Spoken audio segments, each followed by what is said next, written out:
Agora na Verde Vale, Jornal do Meio-Dia. As notícias de Mineiros e região. Jornal do Meio-Dia, Verde Vale. 12:10. Olá, ótima tarde para você. Estamos começando pela Verde Vale FM, uma emissora do Sistema Verde Vale de Comunicação. Mais uma edição do Jornal do Meio-Dia. Hoje é quarta-feira, 20 de abril de 2022. Redação e apresentação Wesley Pereira e Daliana Oliveira. Participa dessa edição o repórter J. Pereira. Vamos então aos destaques desta quarta-feira aqui no Jornal do Meio-Dia. Supremo Tribunal Federal forma maioria para rejeitar a ação que questiona o uso do regime de urgência pelo Congresso Nacional. ProUni, selecionados em lista de espera devem comprovar dados. Goiânia lidera a lista de óbitos por dengue em Goiás. Outras 5 cidades registram mortes. Milho abre quarta-feira se movimentando pouco nas bolsas. Médico Sandro Rodrigues assume a Secretaria de Saúde de Goiás. Presidente Jair Bolsonaro está hoje em Rio Verde para a entrega de títulos agrários a assentados da região. Saque extraordinário do FGTS começa hoje. Servidores do Banco Central suspendem greve, mas mantêm operação padrão. Câmara de Goianésia acusa hacker de enganar servidor e furtar R$200 mil. Os detalhes destas e outras notícias você vai conferir a partir de agora, aqui no Jornal do Meio-Dia. Jornal do Meio-Dia. A notícia como ela é. Uma ótima tarde para você, sejam todos bem-vindos à edição desta quarta-feira do Jornal do Meio-Dia. A maioria dos ministros do Supremo Tribunal Federal votou para validar os atuais critérios utilizados pelo Congresso Nacional para definir quais propostas podem ser votadas em regime de urgência. O regime de urgência é um mecanismo previsto nas regras internas da Câmara e do Senado que permite que propostas sejam levadas diretamente à análise do plenário sem passar pelas comissões temáticas. Na prática, a urgência simplifica e acelera o processo de aprovação de projetos. A maioria foi obtida nesta quarta-feira. Relator da ação, ministro Luiz Edson Fachin, considerou que as regras previstas nos regimes da Câmara e do Senado são constitucionais. Acompanharam o voto de Fachin os ministros Alexandre de Moraes, Nunes Marques, Gilmar Mendes, André Mendonça e Carmen Lúcia. Os ministros, aliás, Daliana, analisam no plenário virtual uma ação do Partido Verde que questiona a aplicação do regime de urgência em propostas em tramitação no Legislativo que não demandam celeridade de votação. O plenário virtual é o modelo de deliberação em que os votos são apresentados diretamente no sistema eletrônico da Corte, sem a necessidade de uma sessão presencial ou por videoconferência. O julgamento está previsto para acabar ainda hoje. E termina nesta quarta-feira o prazo para que os pré-selecionados na lista de espera do ProUni no primeiro semestre do ano comprove as informações fornecidas no ato da inscrição no processo seletivo. O prazo para as instituições de ensino participantes emitirem o documento de concessão da bolsa será de 22 de abril a 3 de maio. Os documentos para comprovação de que o estudante atende aos critérios do programa devem ser entregues na instituição para o qual ele foi selecionado. Os horários e o local de comparecimento para a conferência das informações, bem como a disponibilidade de canal eletrônico que permita o envio da documentação por meio digital, devem ser verificados diretamente com a instituição de ensino. A perda do prazo ou a não comprovação das informações levará o candidato à reprovação. A instituição de ensino deve obrigatoriamente entregar ao pré-selecionado o protocolo de recebimento da documentação solicitada. O estudante deve ficar atento quanto à exigência de entrega de documentos adicionais, caso seja julgada necessária pelo coordenador do ProUni na instituição. E aqui em Goiás, Daliana, Goiânia é a cidade que mais registrou mortes por dengue até a 15ª semana de 2022. Segundo dados da Secretaria de Estado da Saúde, a capital teve 9 óbitos causados pela doença este ano. Outras 25 mortes suspeitas são investigadas. Ao todo, 18 pessoas perderam a vida no território goiano em razão da doença. Na sequência do ranking aparecem as cidades de Aparecida e Inhumas, ambas com 3 mortes causadas pela dengue. A primeira apura 8 óbitos suspeitos e a segunda investiga uma morte. Alexânia, Itaberaí e Itapaci registraram um óbito pela doença cada. O primeiro e o segundo investigam uma e 4 mortes suspeitas, respectivamente. Outras cidades como Abadiânia, Águas Lindas, Anápolis, Anhanguera, Anicuns, Barro Alto, Catalão, Caldas Novas, Corumbá, Ipameri, Bela Vista, Bom Jesus de Goiás, Buriti Alegre, Goiandira e Caçu apuram mortes que podem ter ligação com a dengue. Vale lembrar que, de acordo com o Ministério da Saúde, Goiás é o segundo estado no ranking de maior número de mortes pela doença, atrás apenas de São Paulo. Jornal do Meio-Dia. 12:15 e agora o boletim da Polícia Rodoviária Federal das últimas 24 horas nas rodovias federais que cortam o estado de Goiás, com o inspetor Nilton Moraes. Boa tarde aos ouvintes da Verde Vale, especialmente ao Jornal do Meio-Dia. Nas últimas 24 horas, a PRF registrou 4 acidentes que deixaram uma pessoa ferida e uma morta nas rodovias federais que cortam o estado de Goiás. O acidente fatal aconteceu na noite de ontem entre Aparecida e Hidrolândia, quando o condutor de uma motocicleta, um rapaz de 31 anos de idade, perdeu o controle da direção, bateu na defensa que divide as pistas e acabou caindo no canteiro central. Com ele, viajava sua mãe de 51 anos, que não resistiu aos ferimentos e morreu no local. Ele, com ferimentos graves e inabilitado, foi encaminhado para o Hospital de Urgências de Goiânia. Inspetor Nilton Moraes, da Polícia Rodoviária Federal em Goiás, para o Jornal do Meio-Dia. 12:16. Voltamos falando de esportes. O Fluminense demorou a despertar, mas entrou no jogo e conseguiu vencer o Vila Nova por 3-2 na noite desta terça-feira no Maracanã, no jogo de ida da terceira fase da Copa do Brasil. Com uma atuação muito ruim no primeiro tempo, o Flu foi dominado e chegou a ficar com 2 gols atrás no placar. Mas principalmente depois das entradas de Caio Paulista e Ganso, conquistou a vitória com gols de Ganso de pênalti, Cano e Fred. O jogo de volta acontece no mês que vem. As duas equipes voltam a campo no próximo sábado às 19 horas, horário de Brasília. O Fluminense enfrenta o Inter no Maracanã pelo Brasileirão, enquanto que o Vila Nova visita o Ituano pela Série B. E apesar de contar com o que tinha de melhor, o Bahia não conseguiu entrar na defesa do Azuris e empatou por 0-0. O jogo na Arena Fonte Nova era válido pela terceira fase da Copa do Brasil. Com o empate, quem vencer no jogo de volta fica com a vaga nas oitavas de final. A CBF divulgou a data da partida, 10 de maio às 20h30. O local ainda não foi definido. Em caso de nova igualdade, a decisão será nos pênaltis. O Bahia volta a campo na sexta-feira. Enfrenta o CSA fora de casa pela terceira rodada da Série B. Já o Azurizes faz sua estreia na Série D no dia seguinte.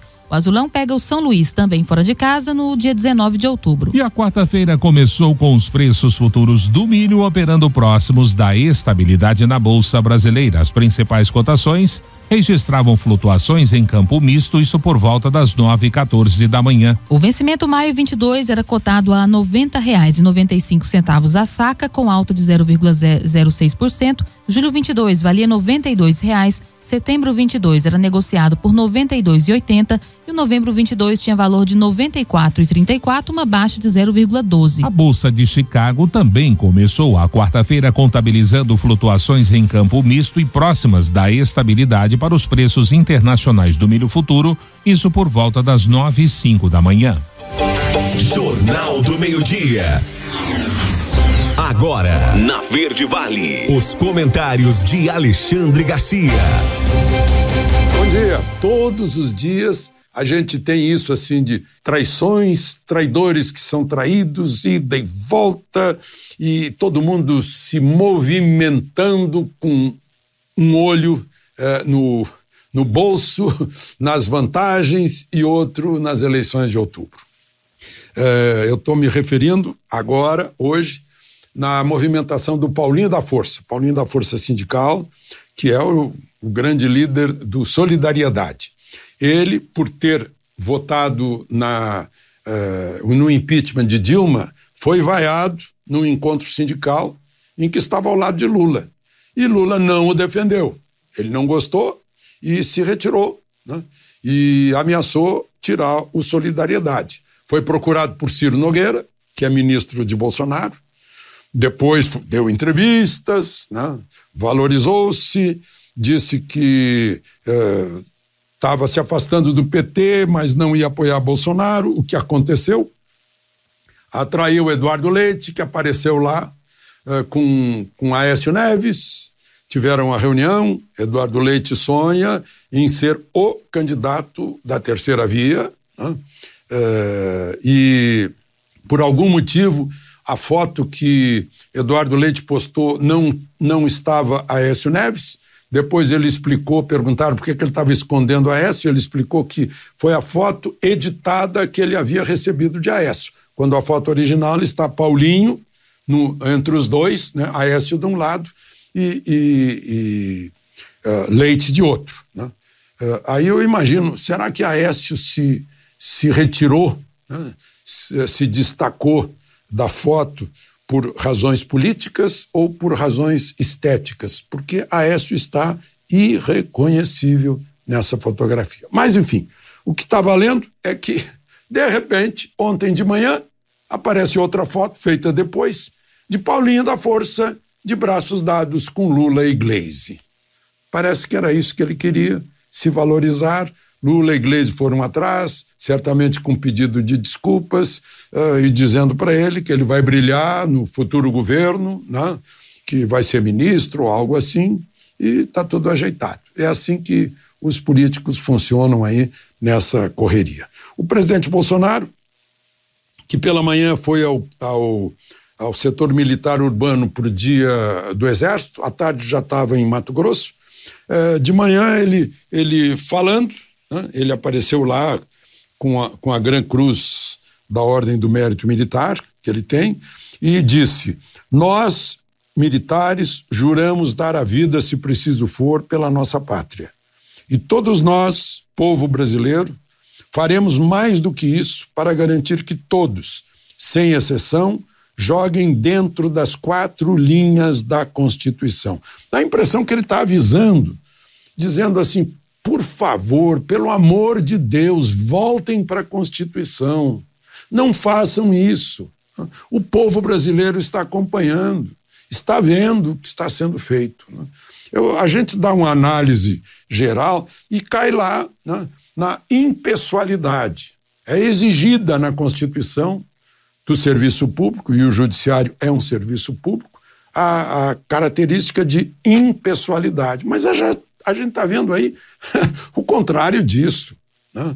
A parcialidade, a individualidade nas declarações, né? Eu vejo aqui uma manifestação do Conselho Nacional de Justiça que não diz respeito ao Supremo, porque o Supremo está acima do Conselho Nacional de Justiça.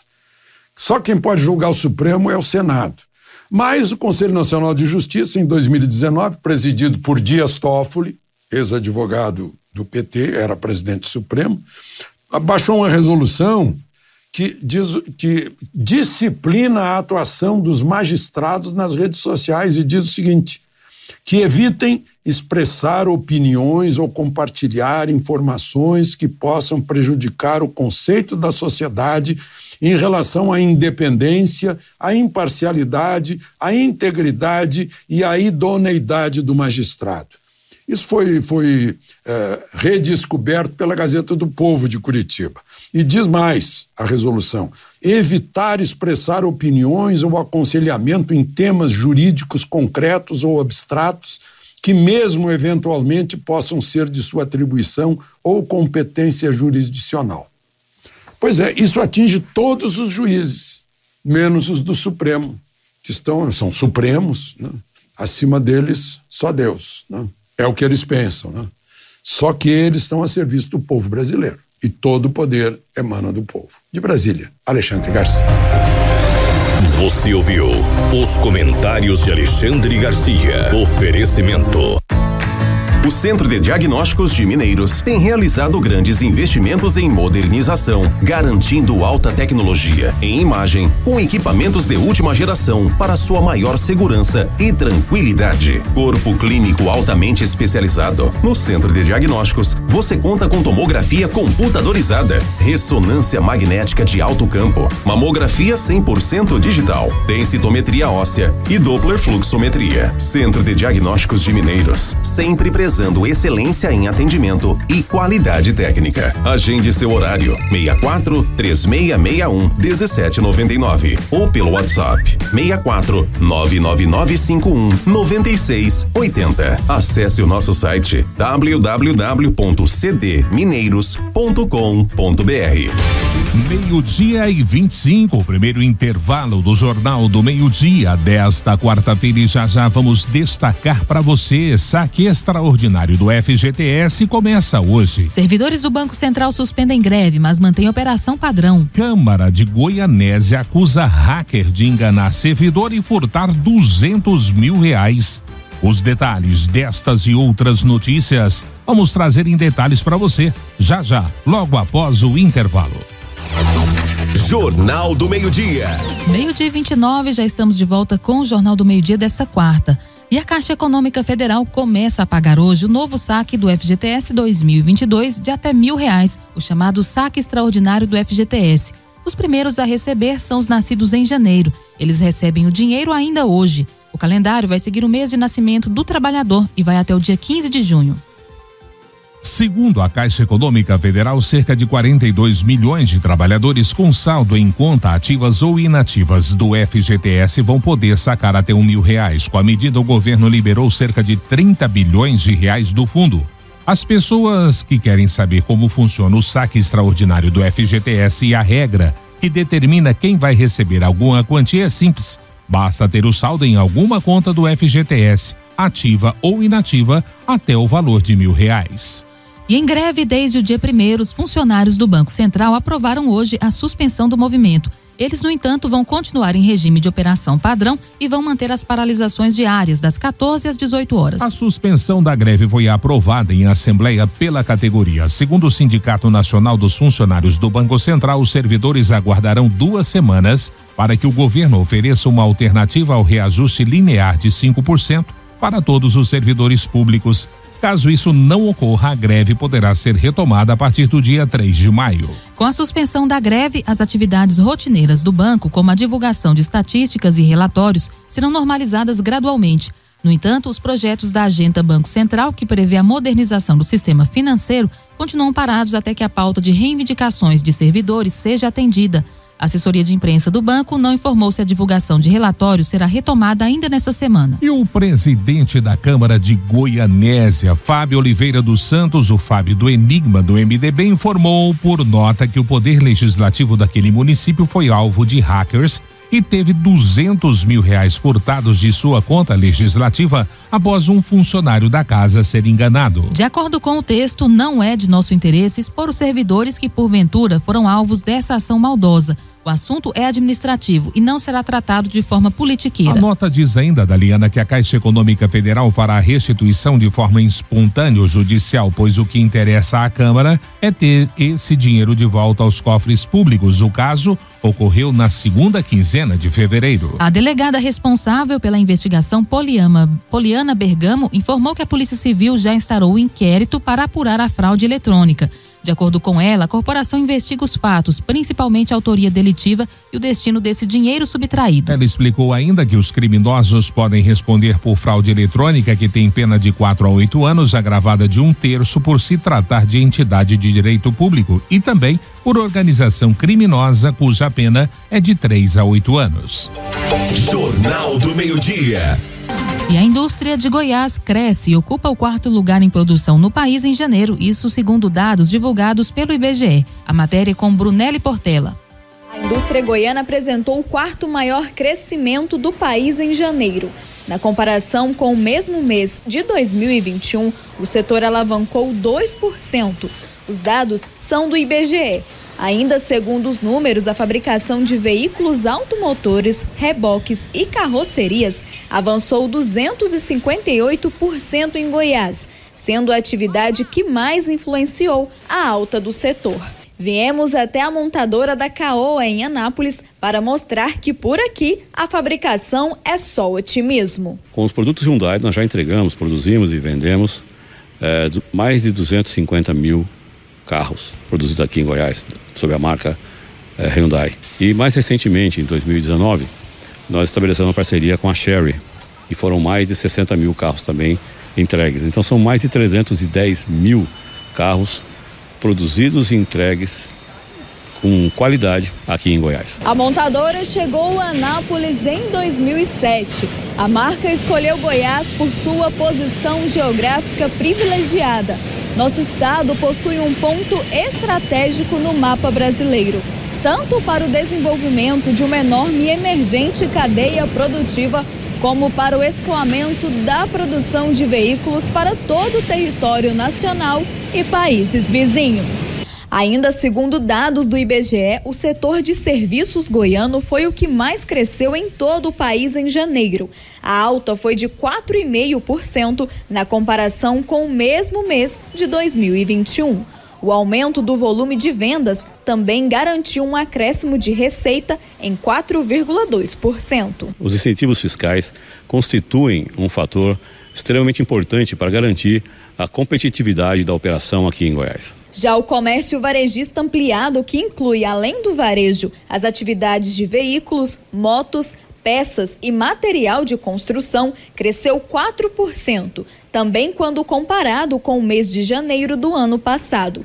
Com isso, os lucros do setor foram ampliados em mais de 19%. Na indústria automotiva, os cenários continuam sendo bastante desafiadores, mas a Caoa continua investindo em novos processos, novas tecnologias, novos produtos, para continuar atendendo com qualidade as demandas dos nossos clientes. No período, apenas 4 dos 15 estados avaliados apresentaram resultados positivos. Mato Grosso com 43%, Espírito Santo 5,4%, Rio de Janeiro 2,8% e Goiás com 2,1%. A média nacional fechou com retração de 7,2%. Os dados mostram que Goiás está na contramão da crise. Hoje Goiás está aí no 4º lugar nacional dos 27 estados e nós vamos ocupar posições melhores ainda.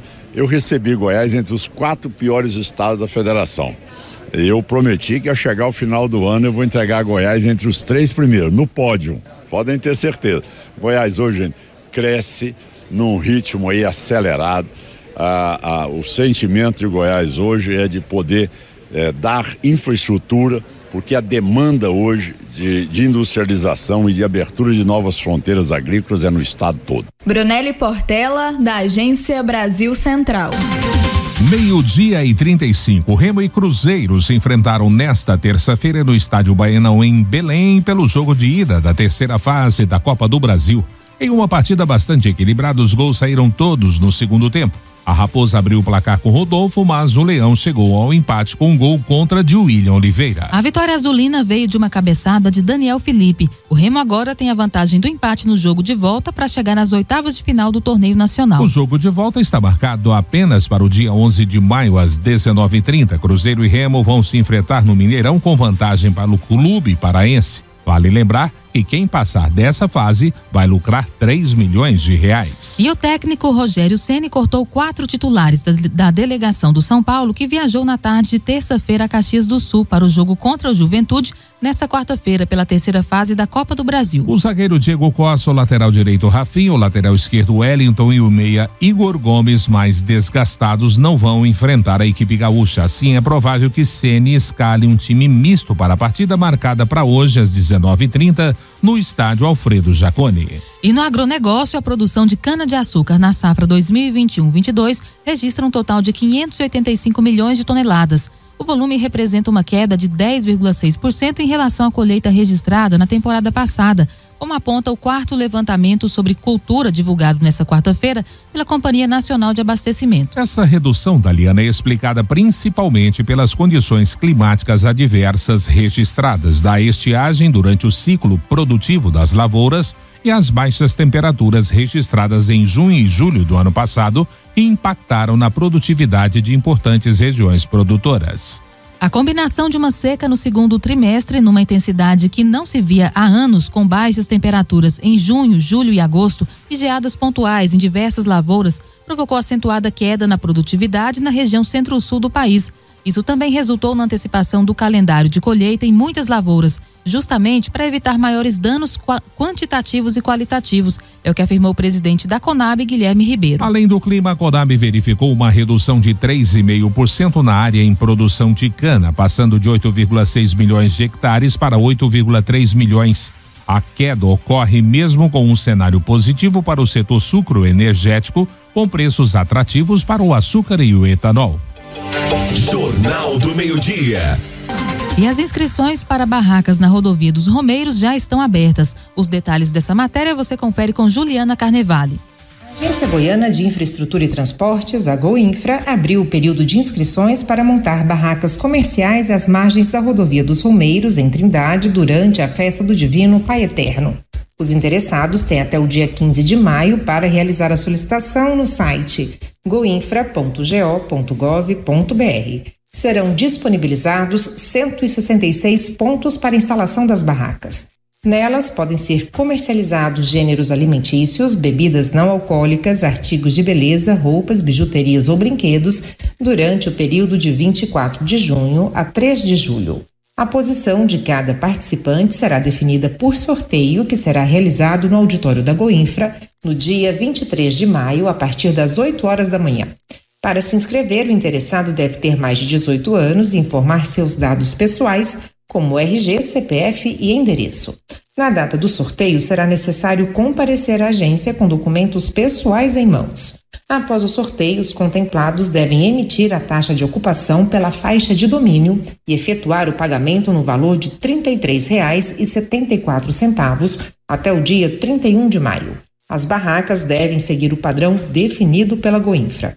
Todas serão na cor branca, com 4 por 4 metros de área e serão de responsabilidade dos comerciantes, assim como as providências para inspeção do Corpo de Bombeiros, fornecimento de água e energia elétrica no local. De Goiânia, Juliana Carnevale. 12:40, último intervalo do Jornal do Meio-Dia desta quarta-feira, e já destacamos para você, aliás, abrimos espaço para o repórter J. Pereira, que vai chegar trazendo as informações das últimas 24 horas em Mineiros e região. Médico Sandro Rodrigues assume a Secretaria de Saúde de Goiás. Presidente Jair Bolsonaro está em Rio Verde para a entrega de títulos agrários a assentados aqui da região. Os detalhes já, logo após o intervalo, aqui no Jornal do Meio-Dia. Jornal do Meio-Dia. 12:43, já voltamos com o Jornal do Meio-Dia desta quarta-feira aqui pela Verde Vale FM, uma emissora do Sistema Verde Vale de Comunicação. Olha, o Supremo Tribunal Federal começa a julgar hoje, quarta-feira, a ação penal contra o deputado Daniel Silveira, do União Brasil do Rio de Janeiro, por crimes contra a segurança nacional, a honra do Poder Judiciário e a ordem política e social do país, que podem levá-lo de volta à prisão com uma condenação definitiva. O rito previsto para a sessão tende a estender a votação, que deve ocorrer sob manifestações de apoiadores do presidente Jair Bolsonaro e clima tenso entre a maioria do colegiado e os ministros indicados pelo atual governo. A tendência é que o ministro André Mendonça, indicado por Bolsonaro, peça vista, retardando assim a conclusão do julgamento. Mas outros ministros poderão adiantar os seus votos. O caso Silveira, um aliado do presidente, já provocou choques entre o STF e o chefe do executivo. Bolsonaro já fez reiteradas críticas às decisões que culminaram com a prisão do parlamentar, que em vídeos estimulou a agressão física de ministros da corte.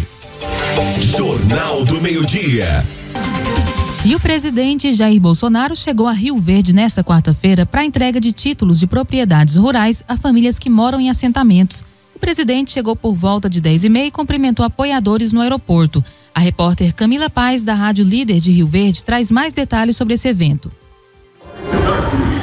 Bom dia, Wesley, Daliana, do Jornal do Meio-Dia da Rádio Verde Vale. Aqui quem fala é Camila Paz, direto da Rádio Líder 95 FM em Rio Verde. Hoje nós estamos recebendo aqui o presidente da República, Jair Bolsonaro. Ele já está na cidade, a cerimônia acabou de começar. É a cerimônia de regularização fundiária, entrega de títulos de terra a assentados de pelo menos 2 assentamentos da cidade de Rio Verde, mas outras tantas cidades.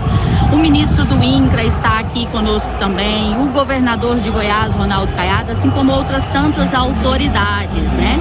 E é claro o presidente, pelo seu símbolo de motociata, chegou na cidade e fez uma motociata acompanhado de centenas de motos, além de alguns veículos, né? E que vieram até o Sindicato Rural de Rio Verde, onde acontece a cerimônia neste momento.